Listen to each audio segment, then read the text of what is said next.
Xenoblade is home to some excellent areas in video games, but which ones are the best and which ones are my favourite? Well, I'm going to be listing the top 8 in this video here. But before we get into it, let's just lay out some ground rules. The way this video and list will work is via fast travel locations, which means areas like Makna Forest and Frontier Village will be counted separately, and areas like Gormott will include both Gormott and Torrogoth, meaning I can only choose my favourite on that Titan. This list is also based on multiple factors and not just how pretty all of the areas are to look at, such as how fun they are to travel around in and the music and atmosphere that's created there. And lastly, this is just my opinion. If your favourite area isn't on this list, it doesn't mean that it's bad, it just means that I prefer others to that area. And before we start, spoiler warning obviously, because some of the areas are going to be spoilers for this video. But with all of that out of the way, let's jump right into the video. And we're going to start off this list at number 8 with a curveball,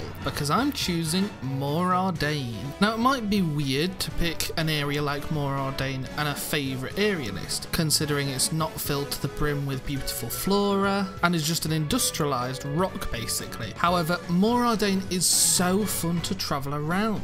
The area is really well designed with lots of elevation differences, as well as content there for all levels. The secret area is really well hidden and difficult to get to, which is more what I think most secret areas should be like, unlike some secret areas in Xenoblade which you kind of just stumble upon. But the icing on the cake for this area is the music.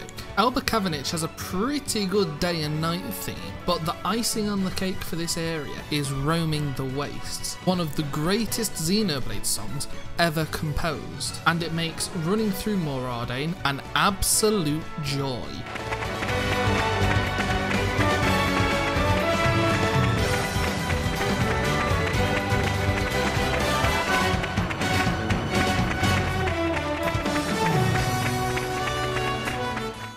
Next up for number 7, we have Silverlem. Now this is an area that really sums up Xenoblade Chronicles X to me. It's the only area which actually looks alien. I mean, Primordia, Noctilum, Oblivia and Koldros are all kind of based in reality, in things that you typically tend to see, but Silverlem looks like you're actually on an alien planet. It's pretty nice to traverse around as well, with lots of area to go between, although the Zedoms can get in the way every now and then. The flora and wildlife are really diverse and pretty to look at, with a lot of variety in the areas as well, and the music is excellent for creating that same atmosphere that you're actually now on an alien planet, with the music being all mystic and beautiful to the ears. I prefer the night theme over the day theme, but both are excellent.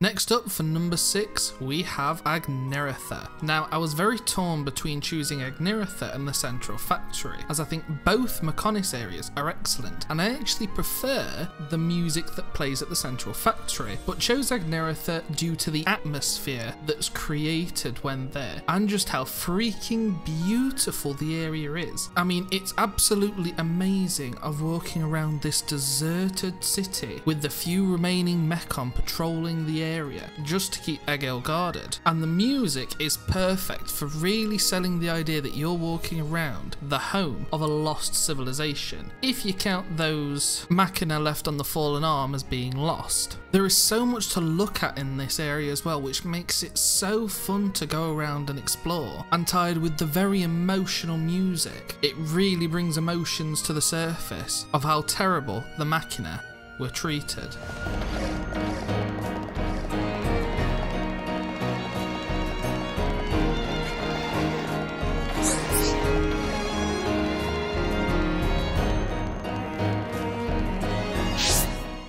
And for number 5, we have one that probably everybody thought was going to be on the list, Sator Marsh. Now Sator Marsh only comes at number 5 due to the fact that even though the area is very pretty and nice to look at, it's also a bit annoying to get around. A lot of the areas are filled with the water, which just really slow you down, and if you're trying to take in the area, listening to Ryan screaming alley-oop every 2 seconds to speed up in the water is a bit annoying. But with all that said, the night music playing is absolutely beautiful, and when it's nighttime in the dense fog and all of the ether is rising into the air, it creates one of the most breathtaking views that you can get in a Xenoblade game. The inclusion of the areas as well, such as Exile Fortress and the Nopon Refuge, really adds some diversity to the area that you're exploring, and the Sororo statues are a great way to introduce the High Entia.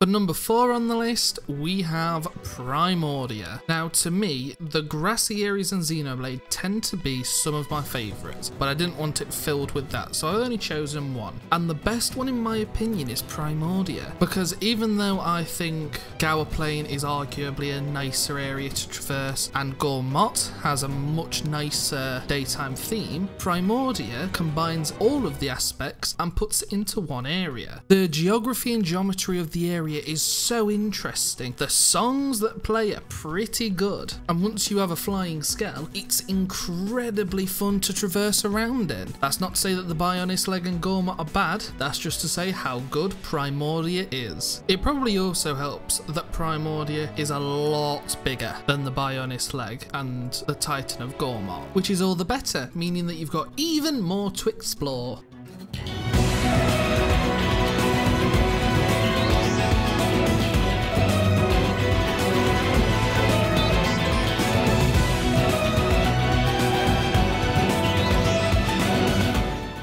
And now we're into the top 3, and the runner-up of the runner-up is going to be Valak Mountain. This area is also fairly obvious of why it's in the list, because it's majestic as hell at night time to look at, with all of the lights shooting up into the sky. But it's only 3rd place due to the fact that whilst it can be fun as hell to run down the ice and jump halfway down the mountain, it can also be really annoying to traverse to some other areas. That said, it has one of the best night themes in the game, capturing the literal chilling cold to an absolute T. The view from the peak is one of the absolute most breathtaking views in all of Xenoblade. And for all of you Xenoblade fans, it's more than likely one of the memories that's engraved into your brain now. And I can't speak for everyone, but if I was an NPC that was about to freeze to death on Valak Mountain with that view and that soundtrack, I wouldn't be overly disappointed. Although that is a bit of a chilling thought, if you get what I mean.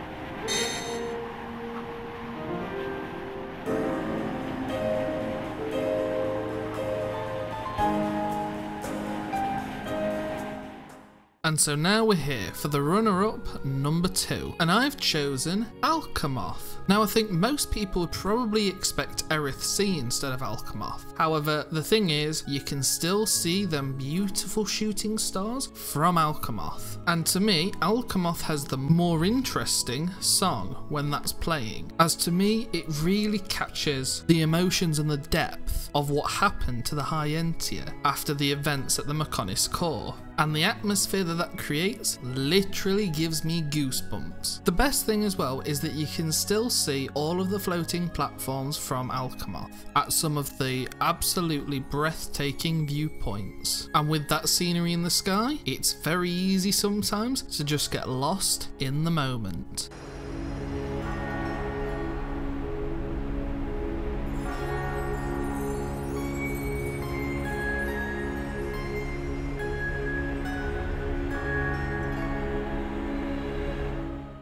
And finally, number 1, my favourite area in the game. I've hinted at it before and I've dropped it in some other videos, so some of you might already be aware of this, but it's the Kingdom of Uriah. Allow me to just set the scene. You've just been eaten and swallowed by Uriah. You've met up with Vandham and you're going past the Garfront mercenaries. And you're running up from the throat to the stomach, run past some guy in a hood that has an eye that's on fire and he should really get that checked out. And you're met afterwards with one of the most breathtaking views in all of Xenoblade, with a somber musical cue in the background as the cherry blossoms fall and the trees are illuminated. The Kingdom of Uriah, to me, has the most amazing scenery of any Xenoblade game. As those petals fall down the screen, that music playing and looking over the whole land, whether it's from the capital of Fonzamaima or the Cobalt Cliffs, it looks phenomenal either way, and it's super fun to run around in.